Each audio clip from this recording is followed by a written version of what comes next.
Somewhere in the dense forests of southern Alabama, 52 men disappeared between 1847 and 1849.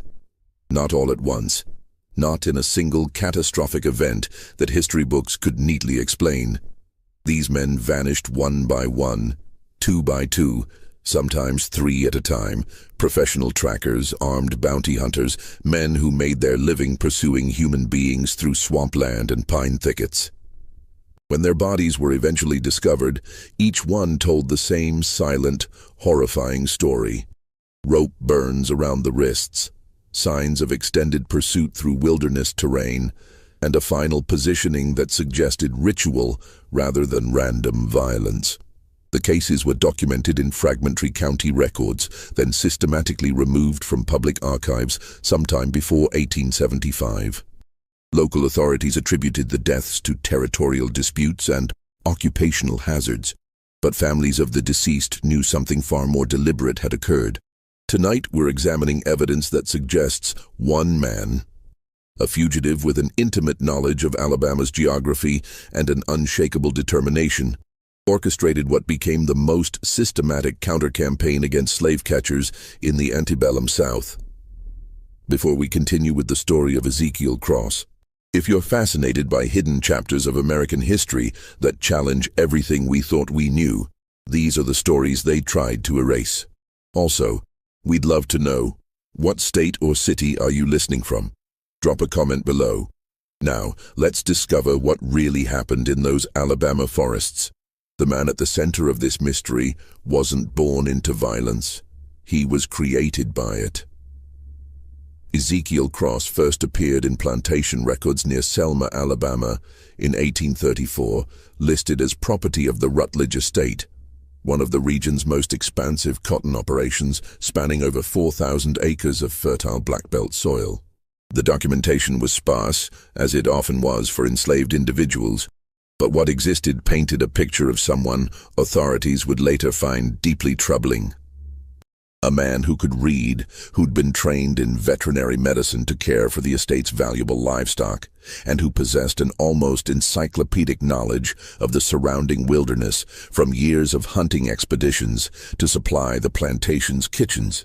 The Alabama Black Belt in the 1830s and 1840s was a landscape of extremes.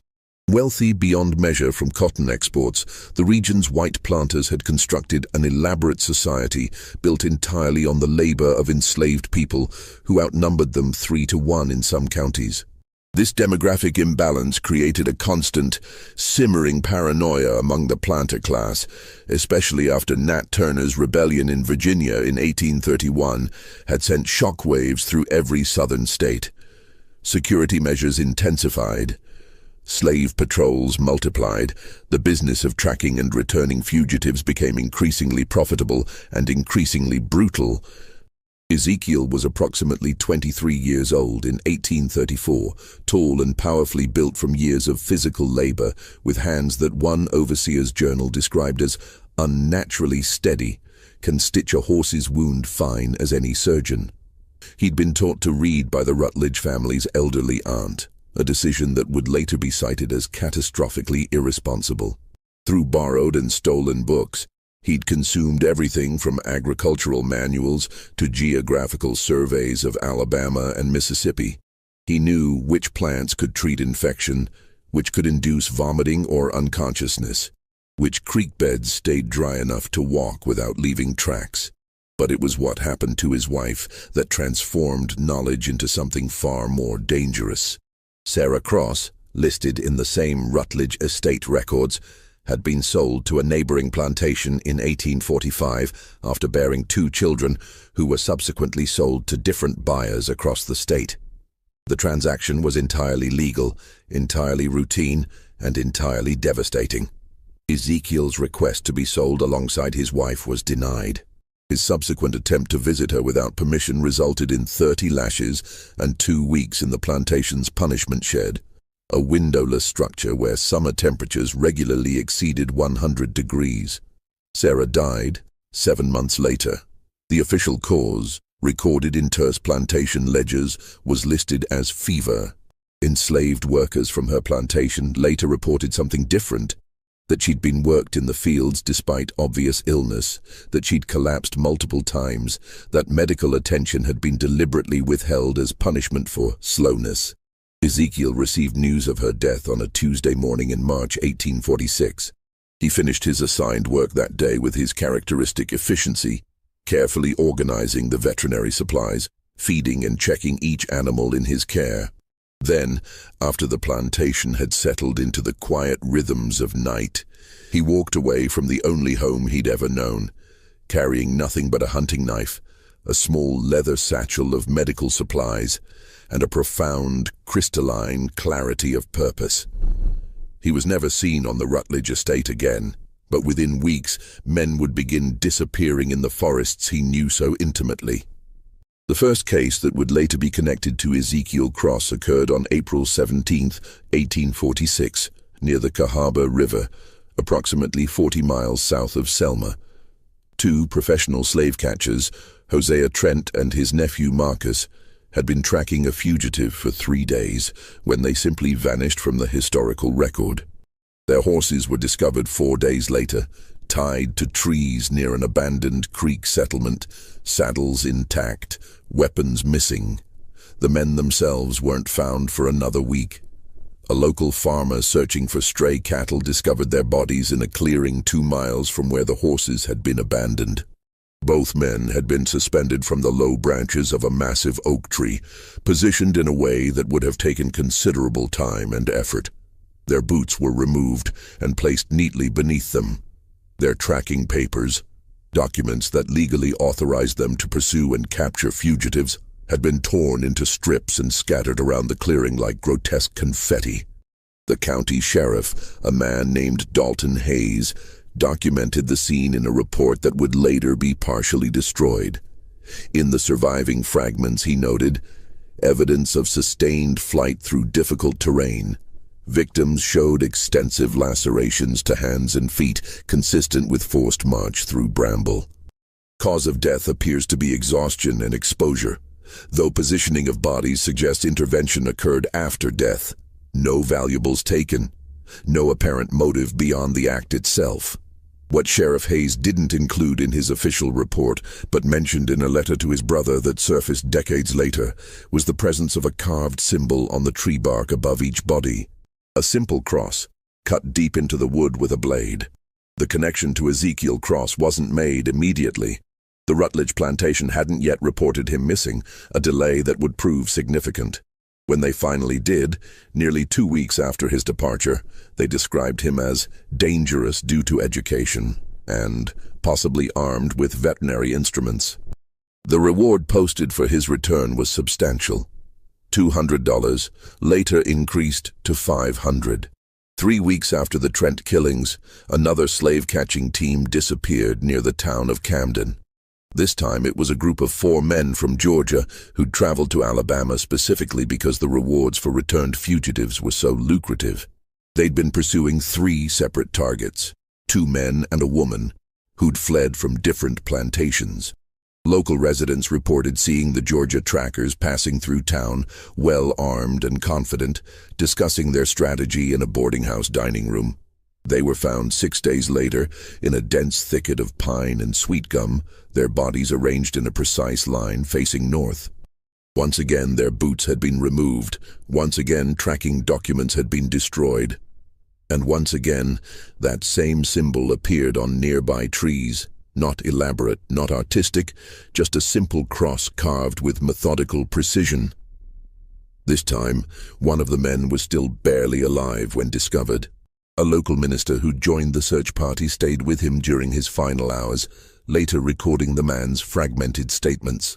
According to Reverend Samuel Pickett's private journal, the dying tracker spoke of being herded like cattle, of a man who moved through trees like smoke, of knowing every path before we took it, every water source before we needed it, every place we'd make camp before we arrived. He described being systematically exhausted, allowed to rest just enough to continue moving, given just enough water to survive another day, led in circles through identical-looking forest until all sense of direction collapsed. He knew we'd follow. the tracker allegedly whispered. "He wanted us to follow. We thought we were hunting him. God forgive us, we were never hunting him at all." The man died before dawn. Reverend Pickett's journal entry concluded with a single line: "I fear we are confronting something we lack the spiritual vocabulary to comprehend." By the summer of 1846, the pattern had become impossible to ignore. Slave-catching teams that entered the forests of south-central Alabama in pursuit of fugitives were disappearing with alarming regularity. Not all of them, which somehow made it worse. The randomness suggested selection, judgment, intention. Some trackers returned safely, their targets successfully captured or lost. Others never emerged from the pine forests and river valleys at all. The business of tracking fugitives had been booming across the South since the Fugitive Slave Act of 1793, but it intensified dramatically in Alabama during the 1830s and 1840s as cotton profits soared and the enslaved population grew. Professional trackers could earn anywhere from $50 to $200 per successful capture, depending on the value of the fugitive and the difficulty of the pursuit. It was dangerous work, involving days or weeks in difficult terrain, confrontations with desperate people, the constant risk of injury or disease. But for poor white men with few prospects, it offered a path to financial stability. These weren't universally evil men, though their work required a particular moral blindness. Many were farmers supplementing irregular incomes. Some were drifters who'd failed at other occupations. A few were former overseers or patrollers who'd developed tracking skills in official capacities. They justified their work through the legal framework of the time, through economic necessity, through the casual dehumanization that slavery required of everyone who participated in it. But by late 1846, that work had become terrifyingly risky in specific parts of Alabama. Word spread through the informal networks that connected slave catchers across the South. Certain territories were being avoided. Routes were altered. Teams began demanding higher fees to pursue fugitives in the forests between Selma and the Tombigbee River. The plantations, desperate to maintain control and recover valuable property, responded by increasing rewards and pressuring local authorities to take action. A meeting of planters in October 1846 resulted in the formation of an organized response.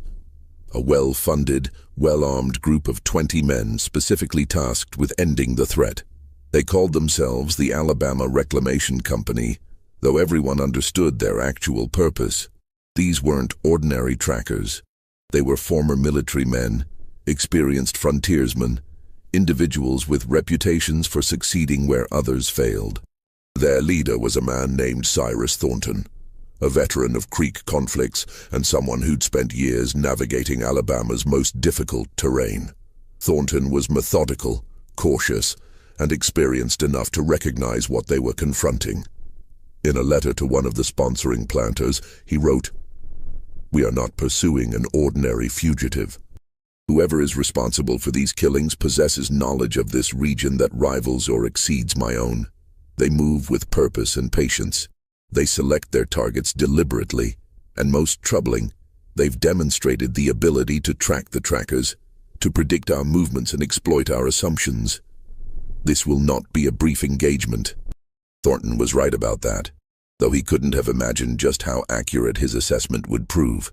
The Alabama Reclamation Company entered the forests near Cahaba in November 1846, equipped with the best weapons, supplies, and information available. They carried detailed maps, information from captured fugitives about known hiding places, and a determination to end the threat through overwhelming force. They were expected to return within 2 weeks. When they didn't, a second group was sent to find them. That group discovered something that would fundamentally alter how local authorities understood what they were confronting. The 20 men of the Reclamation Company hadn't been killed. Not directly. They'd been systematically broken apart as a group, isolated, exhausted, and driven to a state of complete psychological collapse. 15 of them were found alive, scattered across a 30-mile radius, some wandering aimlessly, others huddled in makeshift shelters, all displaying signs of severe trauma and exposure. 3 were discovered dead from what appeared to be natural causes: exhaustion, heart failure, exposure. 2 were never found at all. The survivors told remarkably consistent stories, despite being separated and unable to coordinate their accounts. They described being constantly watched, but rarely seeing their observer. They spoke of their camps being quietly infiltrated at night. Supplies moved slightly, weapons hidden just out of easy reach. Nothing taken, but everything subtly disturbed to create an atmosphere of helplessness. They described traps that weren't designed to injure, just to delay and frustrate. They mentioned false trails that led to dead ends, water sources that had been somehow fouled just enough to cause illness but not death, and a presence in the forest that seemed to know their every move before they made it. Cyrus Thornton himself was among the survivors, though he was never quite the same afterward. In his final report to the planters who'd funded the expedition, he wrote simply, "We entered those woods as hunters. We left as prey. I cannot recommend further organized pursuit.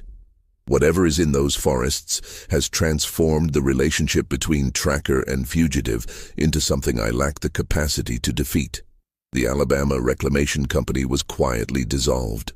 No formal explanation was ever provided to the public, and in the spring of 1847, the disappearances resumed with renewed intensity.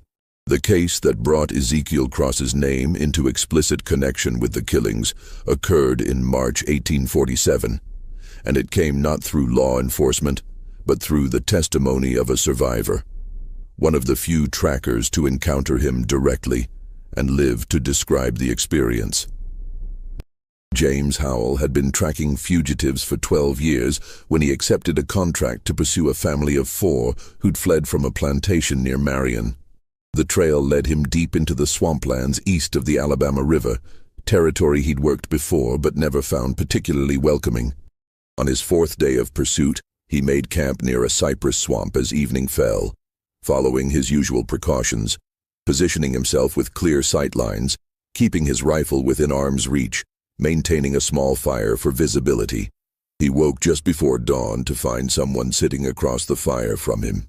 The man was tall, perhaps 35 years old, with scars on his hands that suggested years of hard labor. He sat with perfect stillness, watching Howell with an expression that the tracker would later describe as not quite hostile, but absolutely without fear or uncertainty. Most strikingly, he was holding Howell's rifle, not threateningly, just holding it, examining it with what seemed like genuine interest. "You're James Howell," the man said. "It wasn't a question. You took the Simmons brothers back to their plantation in 1843. You found the Weatherby woman and her daughter in 1845. You're known for being persistent, for not giving up once you've taken a contract." Howell, still half paralyzed with shock and calculating his chances of reaching his knife, managed to nod. "I'm Ezekiel Cross," the man continued, "and I want you to understand something very clearly. The family you're tracking, they're already gone. They crossed into Mississippi 2 days ago. You've been following false trails I laid for you since Tuesday. You could search for another week and you'd never find them." He set the rifle down carefully, but not close enough for Howell to reach it quickly. "Now you have a choice," Ezekiel said. "You can go back to Marion. You can tell your employer that the trail went cold, that the fugitives had too much of a head start. Whatever explanation protects your reputation. You can collect partial payment and find other work, or you can continue pursuing them, and you can follow their actual trail, and you can eventually catch them because you're good at what you do." He paused, and the silence stretched long enough that Howell could hear individual birds beginning their dawn songs in the surrounding trees.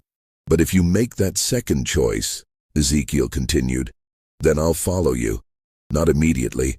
I'll give you time to make real progress, to think you've succeeded, to get comfortable again. And then, when you're least prepared for it, I'll introduce you to the same experience you've spent 12 years introducing to other people. I'll teach you what it feels like to be pursued, to be exhausted, to realize that everything familiar has become dangerous, that every sound might be a threat, that the landscape itself has turned hostile. And at the end of that lesson, Your body will be found positioned in a way that sends a very clear message to others who do what you do. Howell sat frozen, his mind racing through options that all seemed to end badly. "You think I'm threatening you," Ezekiel said, and something that might have been dark amusement crossed his face. "I'm not. I'm educating you. I'm offering you information that might save your life. Whether you use it or not, that's entirely your decision." He stood up then, smooth and unhurried, and began walking toward the tree line. Just before he disappeared into the shadows, he turned back.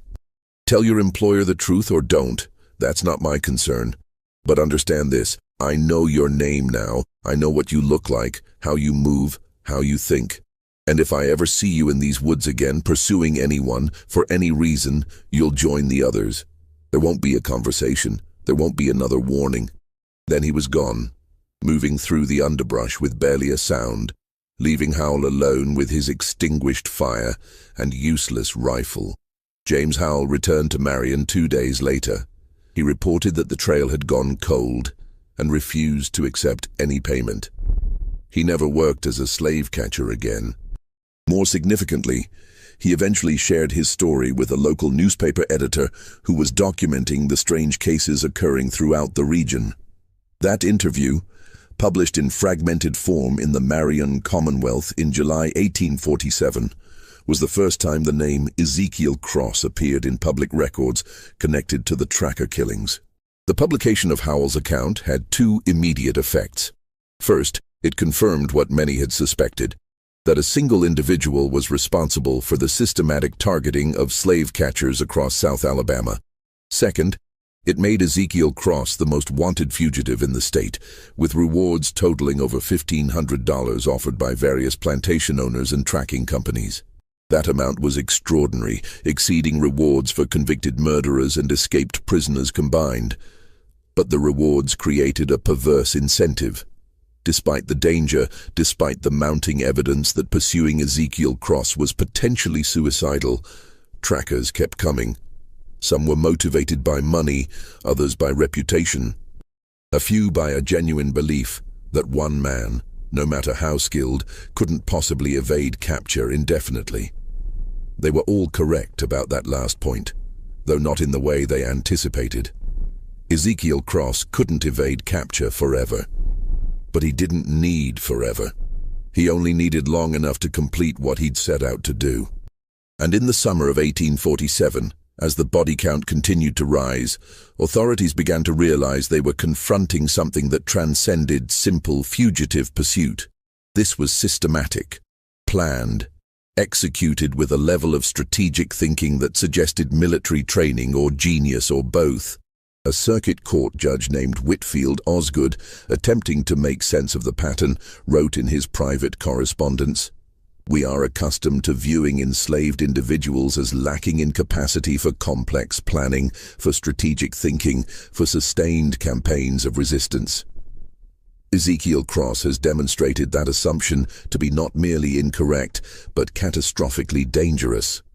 He has studied his enemies, he has learned their methods, and he has turned their own tactics against them with a precision that would be admirable if it weren't so terrifying. Judge Osgood's analysis, while accurate, missed something crucial.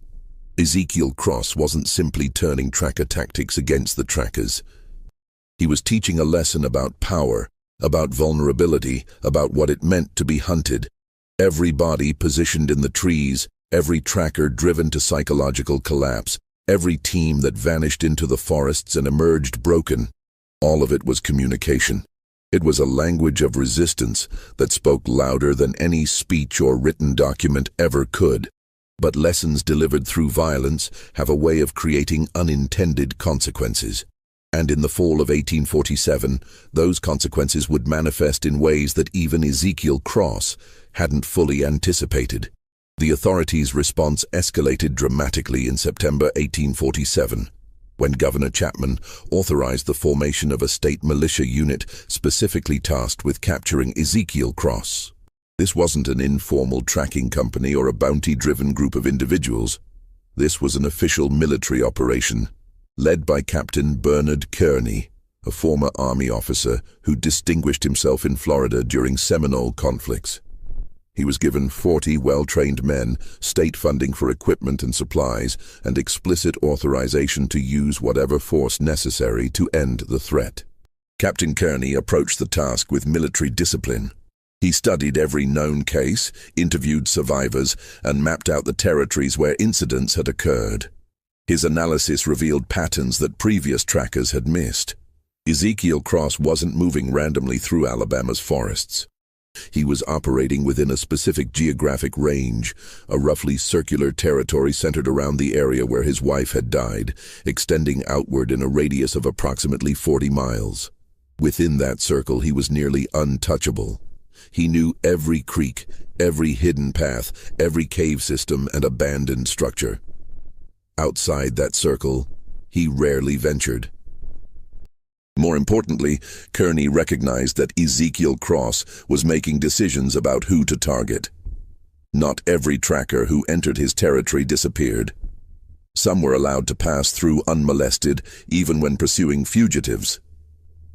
The survivors tended to share certain characteristics.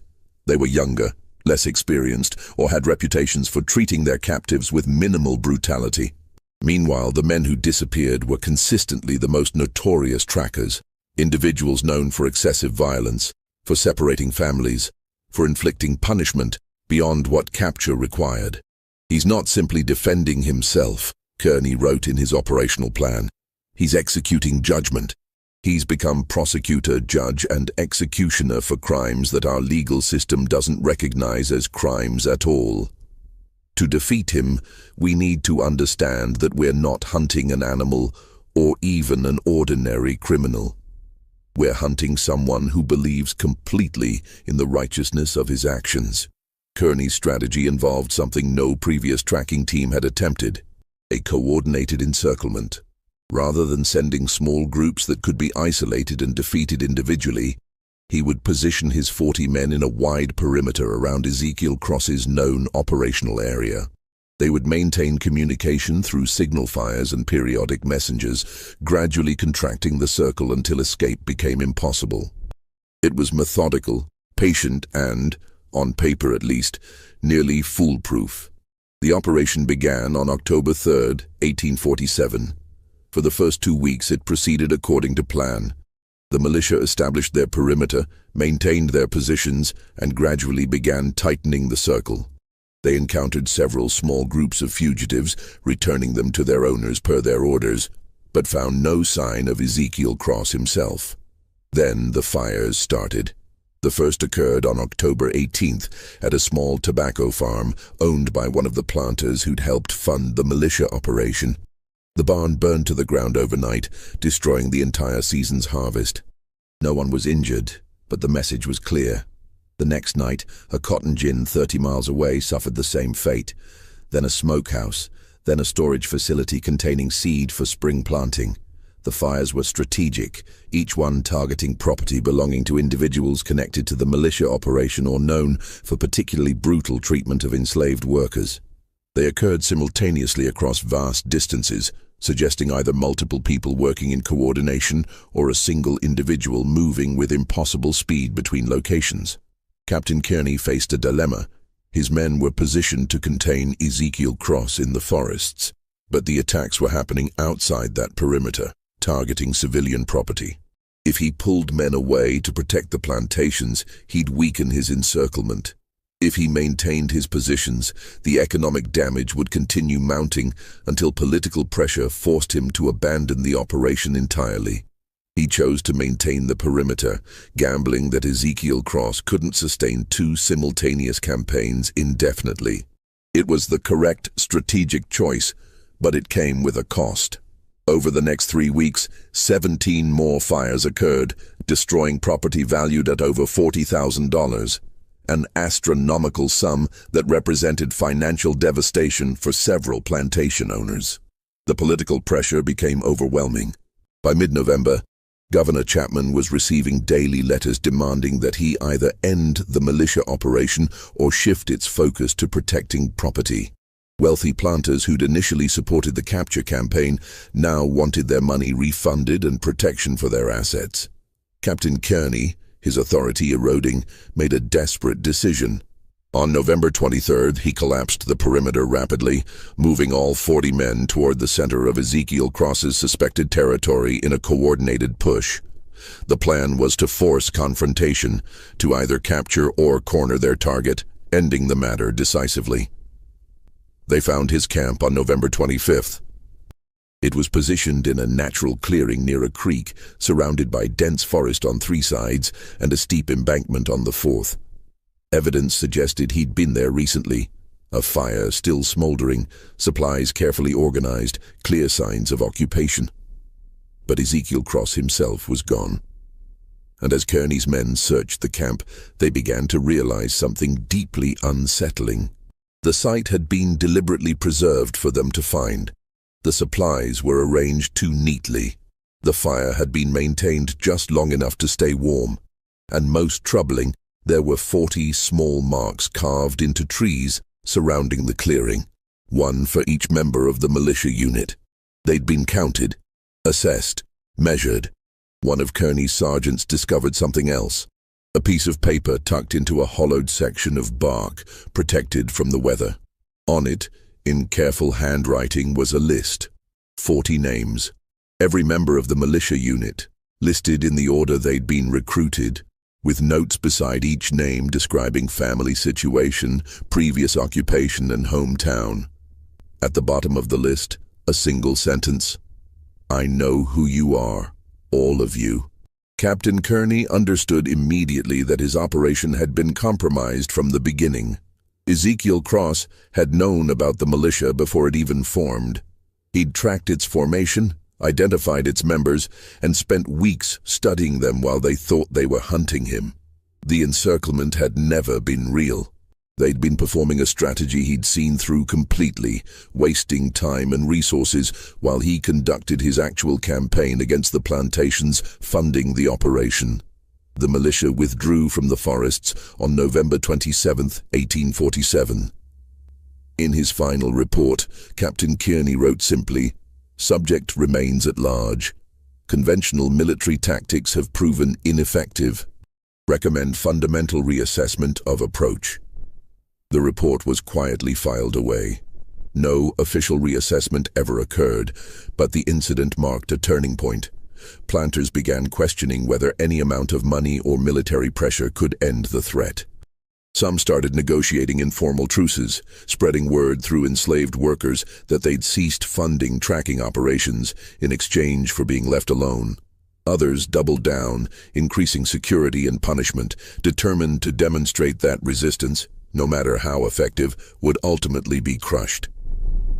And in the winter of 1847, Ezekiel Cross entered the deadliest phase of his 2-year campaign, one that would push the body count toward its final, horrifying total. The question that authorities kept asking themselves was one that had no comfortable answer. How long could one man sustain this level of strategic action? How long before exhaustion, injury, or simple bad luck ended his campaign? The answer, they would discover, was tied not to his physical limitations but to his sense of completion. If you're finding this story as fascinating and disturbing as we are, hit that like button and leave a comment with your thoughts. Do you think Ezekiel Cross's actions were justified? Could you survive what these trackers faced? Share this video with someone who loves dark historical mysteries. Now, let's see how this terror reached its peak. The winter of 1847 to 1848 saw an intensification of violence that went beyond anything in the previous 18 months. Ezekiel Cross seemed to abandon caution entirely, targeting trackers with a frequency that suggested either desperation or approaching completion of some predetermined goal. Between December 1847 and March 1848, 23 more slave catchers disappeared in the forests of South Alabama. Unlike previous cases, where weeks or months might pass between incidents, these occurred in rapid succession, sometimes multiple teams vanishing within days of each other. The positioning of bodies became even more deliberate. arranged in patterns that suggested symbolic meaning, though no one could quite decipher what message was being sent. The acceleration created panic throughout the tracking profession. Insurance companies that had previously covered tracker expeditions began refusing policies entirely for work in south-central Alabama. Bounty prices tripled, then quadrupled, yet still found few takers. Plantation owners who'd once relied on swift recapture of fugitives now faced the prospect that anyone who fled into certain territories was effectively unrecoverable. One incident particularly demonstrated the psychological sophistication of the campaign. A tracking company from South Carolina, hired at enormous expense to finally end the threat, entered Alabama in January 1848 with a reputation for never failing to return their targets. The company consisted of 6 men, all veterans of years tracking fugitives across multiple states. They carried the best weapons money could buy, had studied every known detail of Ezekiel Cross's methods, and entered the forests with what their leader described as appropriate caution and overwhelming preparedness. They were found 3 weeks later, alive but fundamentally altered. They'd been released deliberately, allowed to walk out of the forests after an experience that left them unable or unwilling to describe what had occurred in any coherent detail.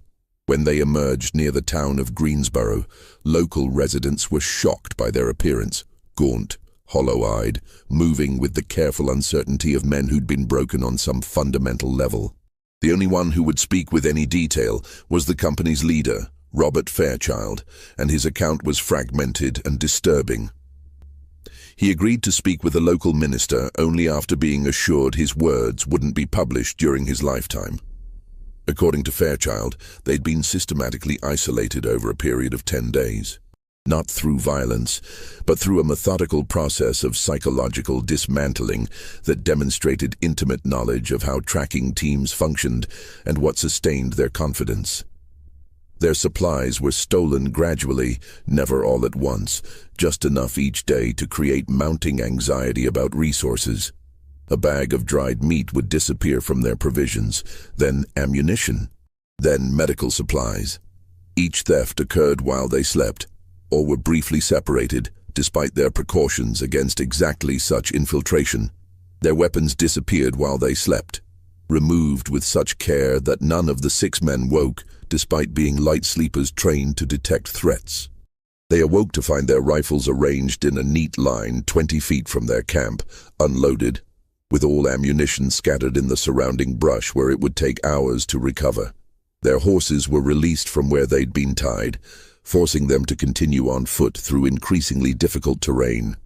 Water sources they'd relied on were suddenly fouled, not poisoned exactly, but contaminated with enough organic matter to cause illness if consumed without boiling. Trails they'd carefully marked for navigation were altered overnight, markers moved to lead them in circles. Blazes on trees carefully changed to create false paths. "He was teaching us something," Fairchild told the minister, his hands shaking as he spoke. "Every day he was showing us what it feels like, the powerlessness, the exhaustion that comes not from work, but from constant vigilance that never pays off. The fear that comes from knowing you're completely at someone else's mercy, that every moment of comfort you experience only exists because they're allowing it. We thought we understood what our work meant, what it did to the people we pursued. We understood nothing." But what disturbed Fairchild most wasn't the physical hardship. It was the communication. On the 5th day of their ordeal, they found a note tucked into one of their saddlebags, written in careful script on paper that had been taken from their own supplies. The note contained detailed information about each member of the tracking company, their names, their hometowns, the names of their wives and children, how many years they'd worked as trackers, and specific cases they'd been involved in. It ended with a single question. Do the people you've captured know these things about you? Did you ever consider them as fathers, husbands, sons with families waiting for them? The note wasn't threatening. That's what made it so effective. It simply existed as proof that while they'd been hunting, they'd been known completely. Every aspect of their lives had been researched, documented, understood. The power dynamic they'd assumed, armed professionals pursuing a desperate fugitive, had been inverted so thoroughly that they couldn't reconstruct it even in their own minds.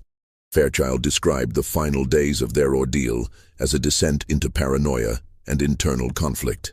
Exhausted, underfed, and psychologically fractured, the 6 men began turning on each other. Arguments erupted over navigation decisions. Accusations flew about who was responsible for their predicament. 2 men nearly came to violence over the last portion of dried fruit in their depleted supplies. And through it all, they occasionally caught glimpses of him, never clear, never close enough to confront, just enough to confirm that their suffering was being observed and measured. A figure moving through distant trees, the sense of being watched from elevated positions. Fresh footprints appearing on trails they'd walked hours before. On the last night, Fairchild said, we woke to find our camp surrounded by small fires, maybe 20 of them positioned in a perfect circle around where we slept, just far enough away that we couldn't see who'd lit them. We sat there until dawn, weapons ready, waiting for attack. But nothing happened. As the sun rose, we saw that each fire had been built next to a carved mark on a tree, the same cross symbol that had been found at other sites. And we understood. We were being shown exactly how helpless we'd become, how easily we could be contained, how completely we'd lost any illusion of control.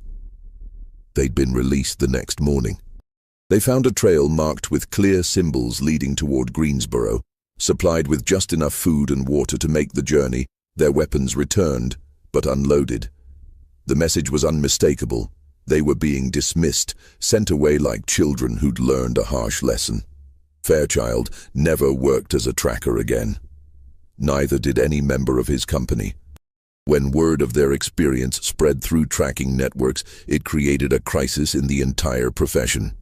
Jobs in South Alabama went unfilled regardless of payment offered.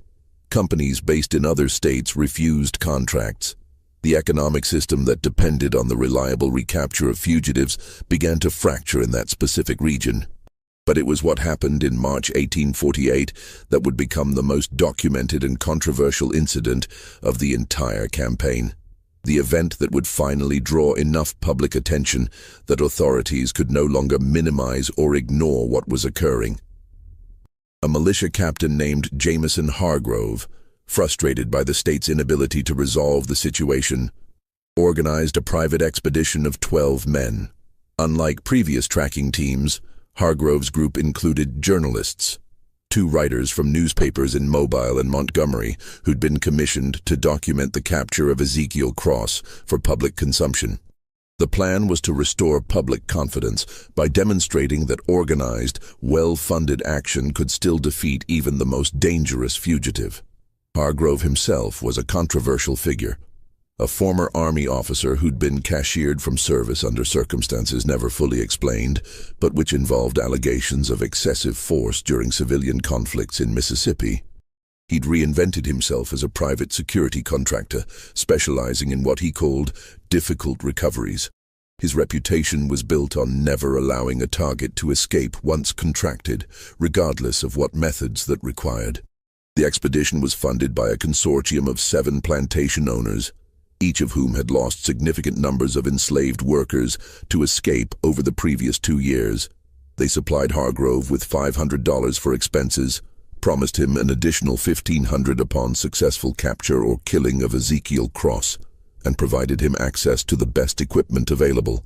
The journalists were included specifically to document the triumph, to create a narrative that would reassure the planter class that order could be restored. They entered the forests near Cahaba on March 12, 1848, with elaborate fanfare. The journalists sent daily dispatches for the first week, describing the expedition's progress in confident, even triumphant terms. They wrote about Hargrove's methodical approach, the sophisticated tracking techniques being employed, and the increasing certainty that they were closing in on their target. The Mobile Register published these dispatches under headlines like "Closing the Net" and "Justice Approaching." The Montgomery Advertiser ran a piece speculating about what trial and punishment would look like once Ezekiel Cross was captured. There was a sense, among those who read these accounts, that the nightmare was finally approaching its end. Then the reports stopped. The last dispatch, sent on March 19th, described the group making camp near a creek they believed was close to one of Ezekiel Cross's known hideouts. The journalist writing it expressed confidence that confrontation would occur within 24 hours. 7 days of silence followed. Search parties were organized by March 25th, composed of local men who knew the region well enough to navigate it safely. They found tracks indicating where Hargrove's expedition had traveled, evidence of camps, but no sign of the men themselves. The search expanded over the following week, eventually involving over 40 individuals combing the forests in organized patterns. They found the expedition on April 2nd in a clearing that multiple searchers later reported feeling instinctively wrong about, a space in the forest that seemed deliberately created or chosen for its particular characteristics. The 12 men were positioned in 2 parallel lines facing each other, about 10 feet apart, as if arranged for inspection or judgment. All were deceased, showing signs of exposure and exhaustion consistent with other cases. Their bodies showed no wounds from weapons, no evidence of violence in the conventional sense. They died from the accumulated effects of days without proper shelter, inadequate food, and the physical toll of sustained stress and fear. But it was what surrounded them that created the most lasting impact. Their supplies and weapons were arranged in careful displays around the perimeter of the clearing, not scattered or stolen, but organized as if for exhibition. Each man's personal effects were laid out: letters from home, photographs, identification papers, contracts authorizing them to pursue and capture fugitives. The journalists' notebooks were present, open to specific pages, weighted down with stones to prevent wind from disturbing them. Those notebooks documented the systematic deterioration of the group's cohesion over a period of 8 days. The entries began confidently, describing tracking progress and strategic decisions, but by the 3rd day, the tone shifted. The journalists wrote about strange incidents, supplies going missing, then reappearing in different locations, sounds in the forest that seemed to come from impossible directions, the persistent sense of being observed and assessed. By the 5th day, the entries described paranoia, internal conflict, and the gradual realization that they'd lost all sense of direction despite carrying compasses and maps. They described Hargrove's growing agitation, his increasingly erratic orders, and the group's fragmenting trust in his leadership. They wrote about finding carved symbols on trees that seemed to appear overnight, about trails that led nowhere, about water sources that they could hear but never quite reach. One journalist's final entry, written in increasingly shaky handwriting, read, "We are not captured. We are exhibited. We are being positioned as a demonstration of what happens to those who enter these forests with certain intentions. I understand now that this was never about pursuit or capture. This was about transformation, turning hunters into the hunted, showing us what our prey has always felt, making us understand terror we never believed we could experience. Hargrove keeps insisting we can fight our way out, but there's nothing to fight. There's just knowledge. The knowledge that we are completely known, completely vulnerable, and completely at the mercy of someone who has no intention of showing mercy. The discovery of the expedition, particularly with journalist documentation intact, made the story unavoidable for newspapers across Alabama and eventually the broader South. What had been possible to dismiss as exaggerated rumors or isolated incidents now had documentation, eyewitness testimony from educated white men, and physical evidence that couldn't be ignored or explained away. The Alabama Beacon ran the journalist's final entries verbatim, creating shock and outrage across readership. Other newspapers picked up the story, each adding their own editorial perspective. Some demanded massive military intervention, arguing that the state's authority was being fundamentally challenged and that failure to respond would encourage resistance elsewhere. Others began questioning the entire system of tracking and recapture, asking whether violence that generated such violent resistance might be fundamentally flawed.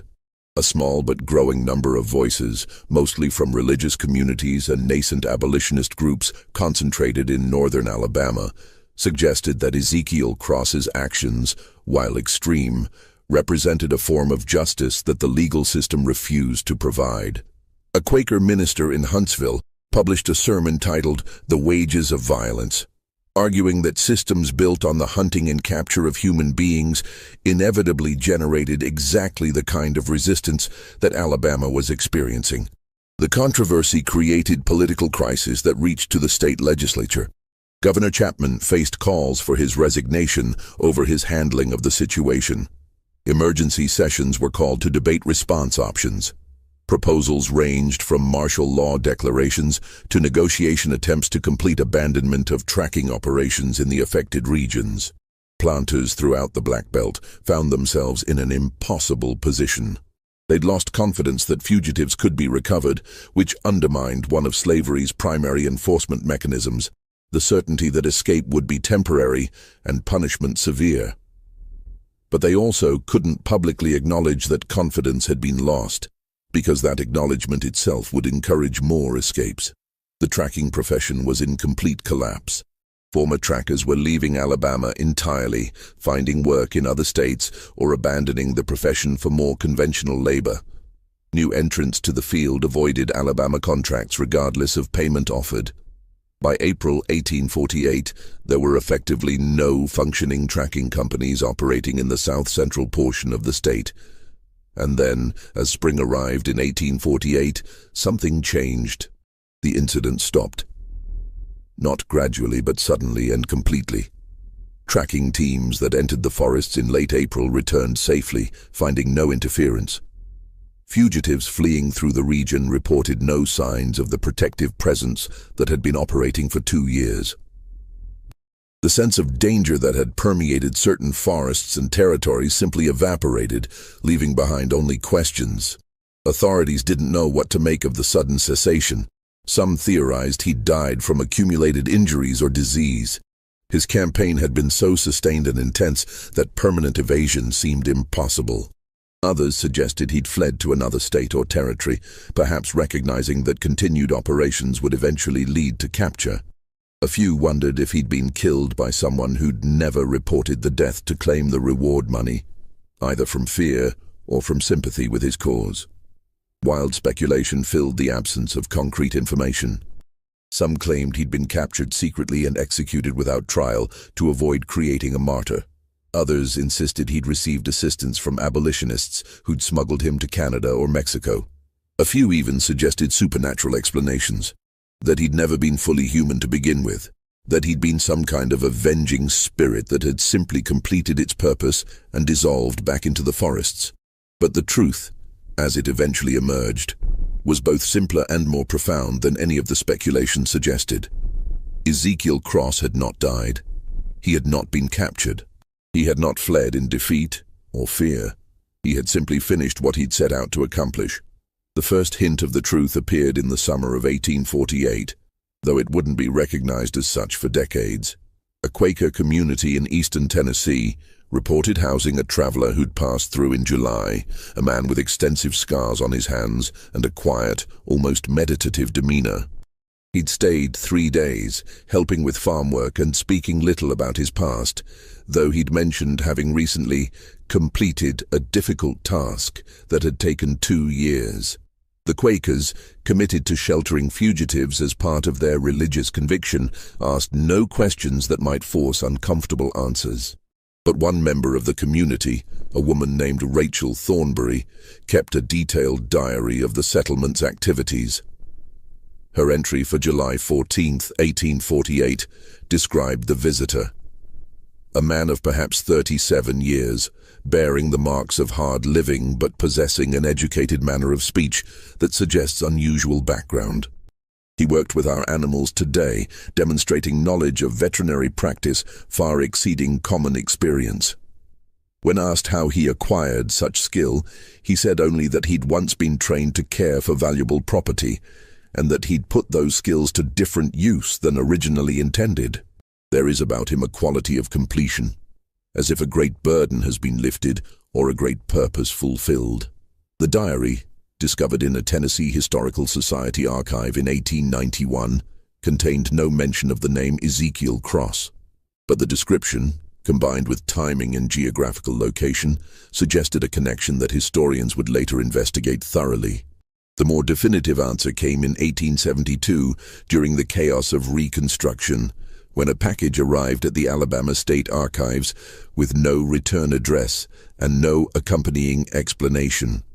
The package had been posted from Detroit, Michigan, but examination of the postal markings suggested it had traveled a circuitous route involving multiple forwarding addresses. Inside was a leather-bound journal, weather-damaged but still largely legible, containing daily entries dated from March 1846 through April 1848. The handwriting was careful and educated, the contents methodical and remarkably detailed. It was Ezekiel Cross's own account of his 2-year campaign, maintained throughout the entire period, despite the constant risk of discovery and the additional burden such record-keeping represented. The journal's arrival created immediate controversy. Some officials argued it should be destroyed unread, that it represented dangerous propaganda that could inspire similar resistance. Others insisted it should be preserved as historical evidence, regardless of how uncomfortable that evidence might be. Eventually, a compromise was reached. The journal would be preserved but not publicized, filed away in restricted archives accessible only to approved researchers. Despite these restrictions, portions of the journal were copied and circulated privately, eventually making their way into abolitionist publications in the North and into the collections of formerly enslaved people who understood its significance. By the 1880s, substantial excerpts had been published in various forms, making the content accessible to broader audiences regardless of official suppression efforts. The journal revealed details that investigations had never uncovered, and that speculation had never quite captured accurately.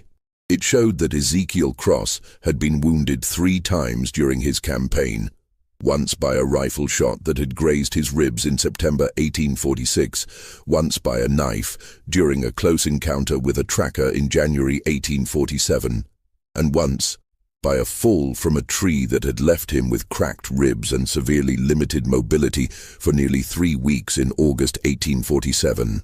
He'd treated all 3 injuries himself, using the veterinary medical knowledge he'd acquired on the Rutledge plantation, adapting techniques designed for horses and cattle to human anatomy.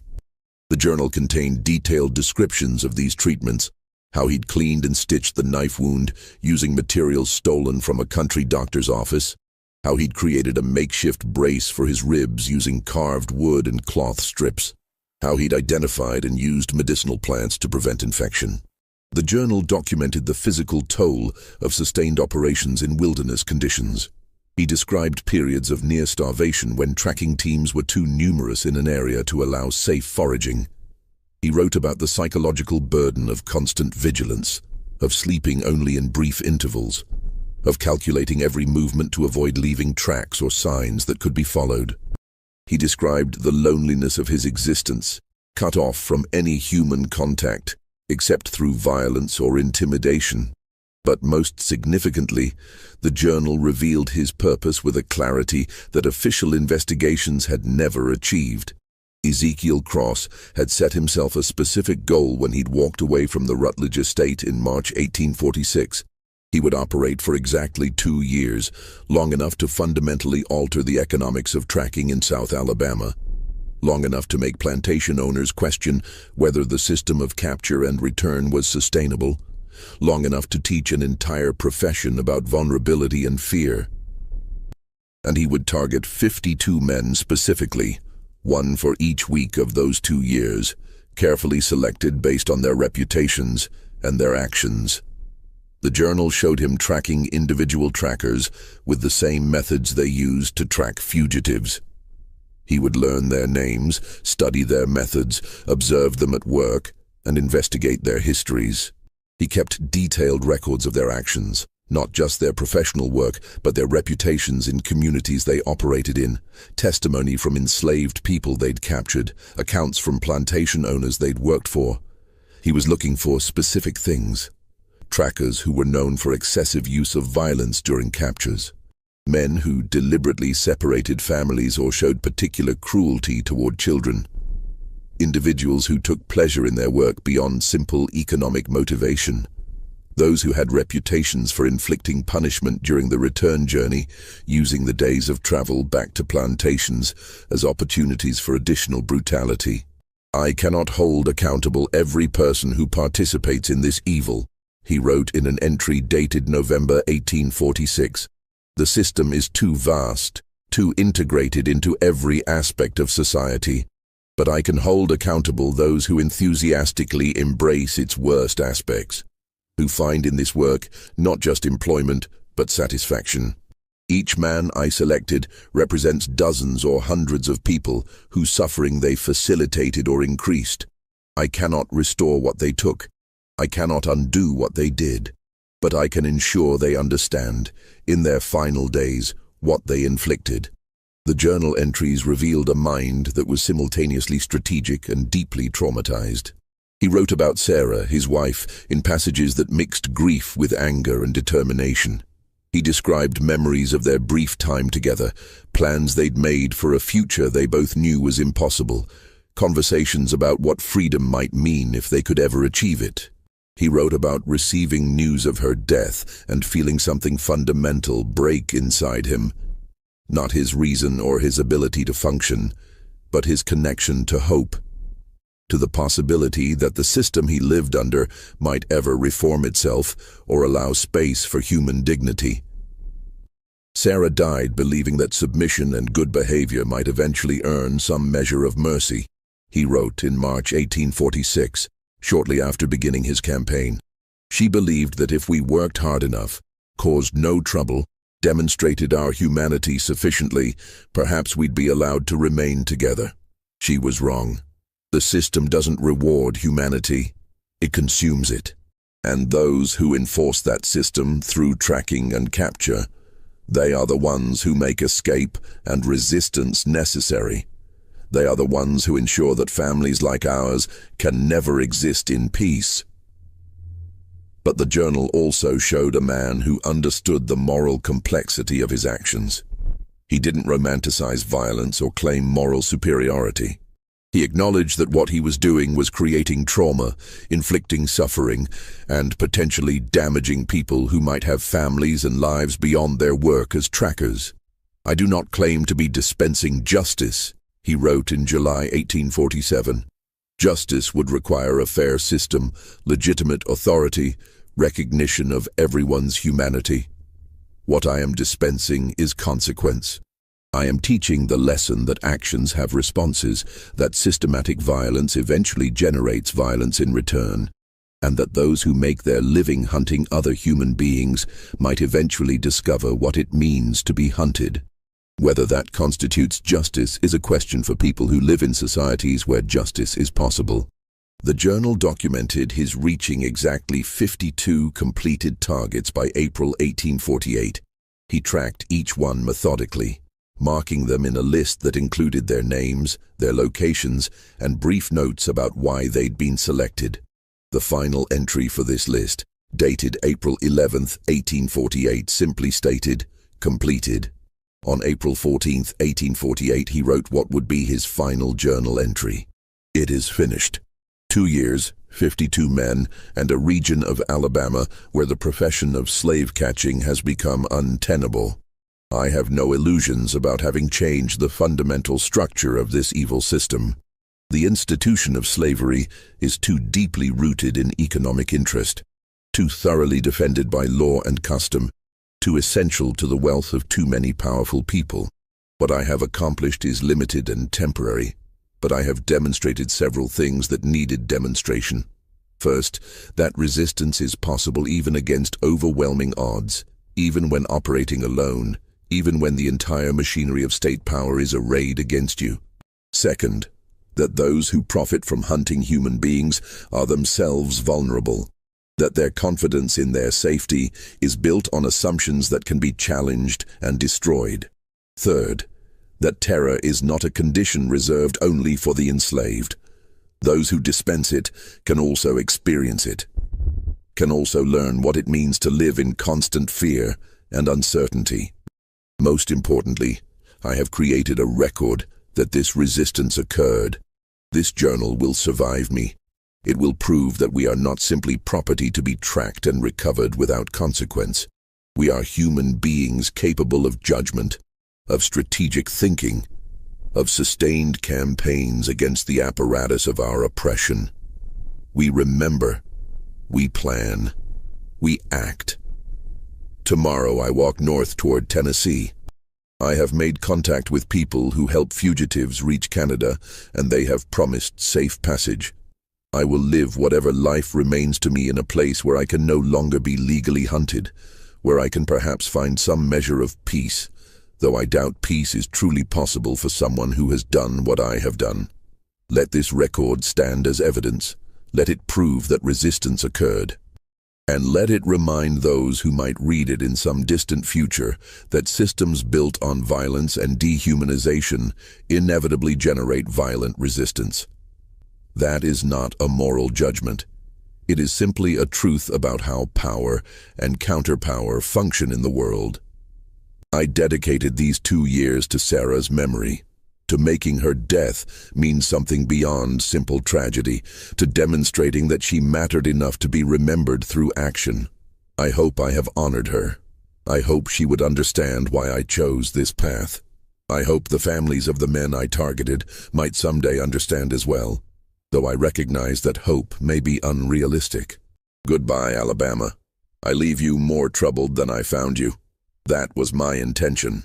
After that final entry, Ezekiel Cross did exactly what he'd planned. He walked north toward Tennessee, using routes established by the Underground Railroad network that had secretly supported his campaign with supplies and information throughout the 2-year period. Multiple safe houses recorded his passage in coded notation, referring to him as the veterinarian, or the man from Alabama, to avoid using names that might be dangerous if records were discovered. He reached Canada in July 1848, settling in a community of formerly enslaved people near Windsor, Ontario. He lived there under the name Samuel Freeman for the remaining 25 years of his life, working as a veterinarian and occasionally teaching others the medical techniques he'd learned and developed. He married again in 1852, a woman named Catherine, who'd escaped from Virginia in 1849. They had 3 children together. He shared his story selectively, only with people who'd experienced similar traumas, only in contexts where understanding rather than judgment was possible. Those conversations, documented in a few surviving letters and memoirs from community members, revealed a man who was simultaneously proud of his resistance and burdened by its costs. "I would do it again," he told one former fugitive in a conversation recorded in that person's memoir. "But I would not claim it was simple or righteous or without moral complexity. I took lives. I created suffering. I traumatized people who might have been more than just their worst actions. But I also prevented suffering. I made escape possible for people who would otherwise have been captured. I altered the calculation that plantation owners made about whether to invest in pursuit, and I demonstrated that we are human beings capable of strategic resistance, not animals to be tracked and recovered without consequence." He died in 1873 from pneumonia, at approximately 62 years of age.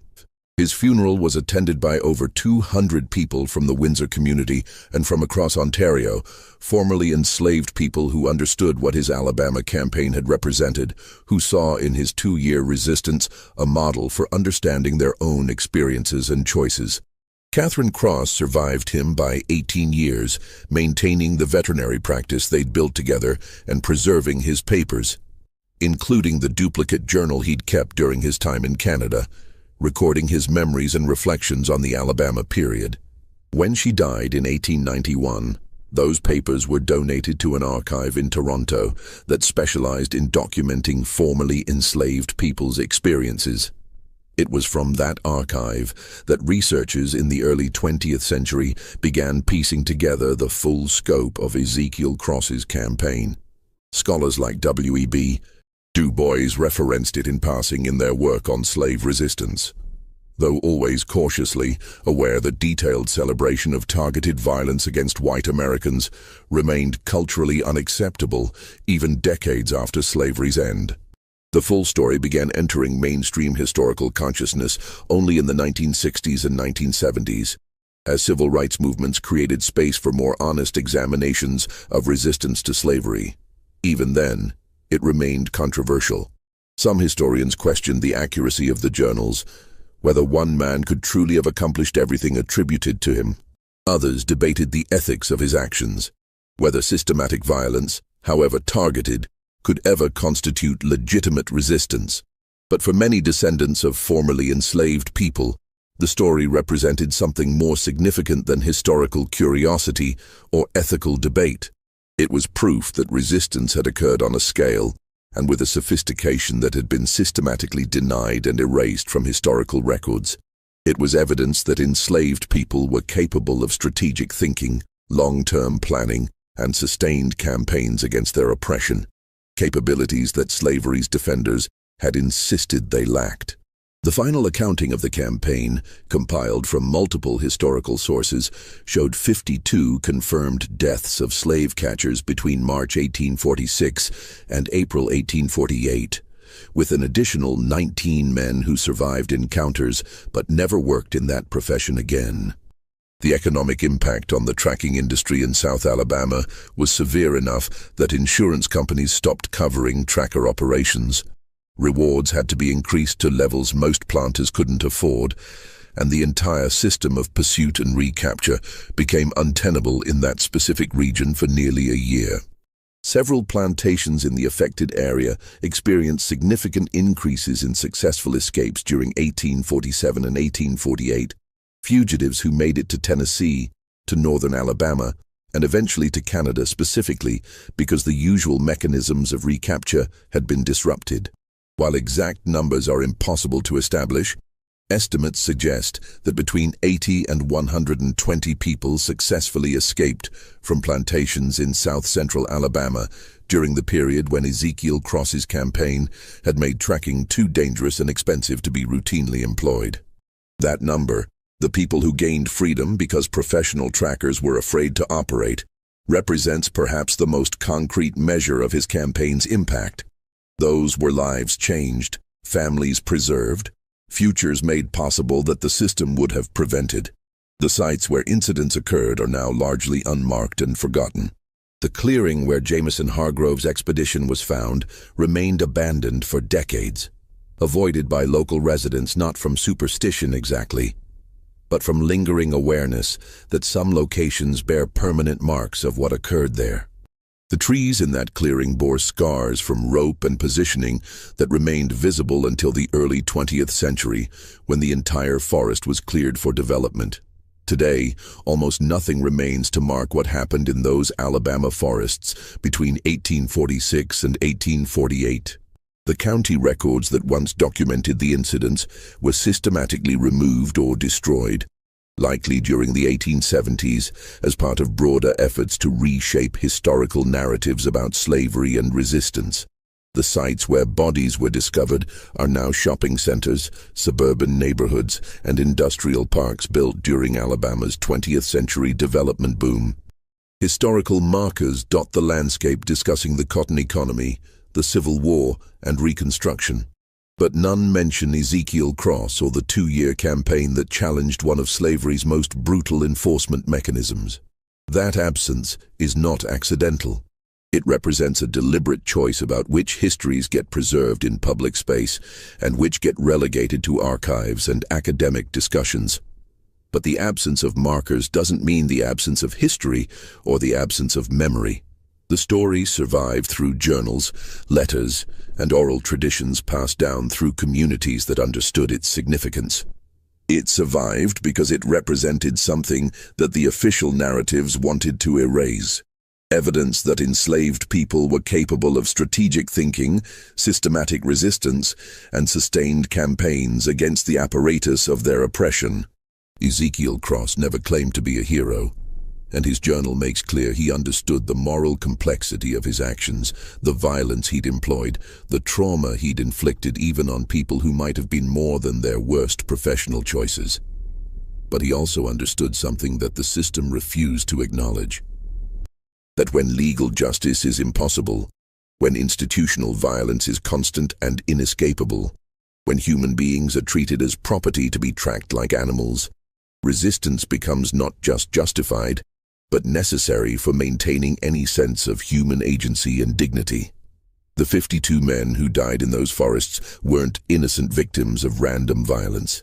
They were participants in a system that commodified human beings, that separated families for profit, that enforced through violence and terror one of history's most brutal institutions. Their deaths weren't justice, not in any complete or satisfying sense, but they were consequence. They were the recognition that actions have responses, that systems of violence eventually generate violent resistance, and that those who hunt other human beings might discover in the end what it means to be hunted. Whether that constitutes a moral victory, a tragic necessity, or simply a brutal chapter in a brutal history remains a question that each person must answer based on their own ethical framework and their own relationship to histories of violence and resistance. What cannot be questioned is that it happened. That one man, motivated by grief and determination, sustained a 2-year campaign against professional slave catchers that fundamentally altered the economics and psychology of that profession in a specific region. That his actions created space for others to escape. That he survived and lived another 25 years in freedom. And that his story, despite systematic efforts to erase it, survived to challenge our understanding of resistance, justice, and the human capacity for strategic action, even under conditions of absolute oppression. This story forces us to confront uncomfortable questions about justice, violence, and resistance against institutions that the law protects, but morality condemns. Ezekiel Cross's campaign wasn't simple heroism or simple brutality. It was something more complex, more troubling, and more significant than either of those categories allows. What do you think of his actions? Were they justified responses to impossible circumstances? Or did they cross ethical lines that should never be crossed regardless of provocation? How do we evaluate resistance when it employs the same violence that the oppressive system uses? Leave your thoughts in the comments. We'd love to hear different perspectives on this complex piece of hidden American history. These are the kinds of stories that textbooks avoid, the chapters of our past that remain controversial even now, more than a century and a half after they occurred. If you found this story as powerful and disturbing as we did, please subscribe to Liturgy of Fear and hit that notification bell so you never miss our explorations of the darker, hidden chapters of American history. Share this video with someone who appreciates honest examinations of our past, who understands that history is rarely as simple as we'd like it to be. These are the stories that need to be remembered, discussed, and grappled with honestly. Not to celebrate violence, but to understand the full scope of human experience under systems of oppression, to recognize the impossible choices that people faced, and to acknowledge that resistance took many forms, some of which remain morally complicated, even as we recognize their historical significance. Thank you for listening. We'll see you in the next video.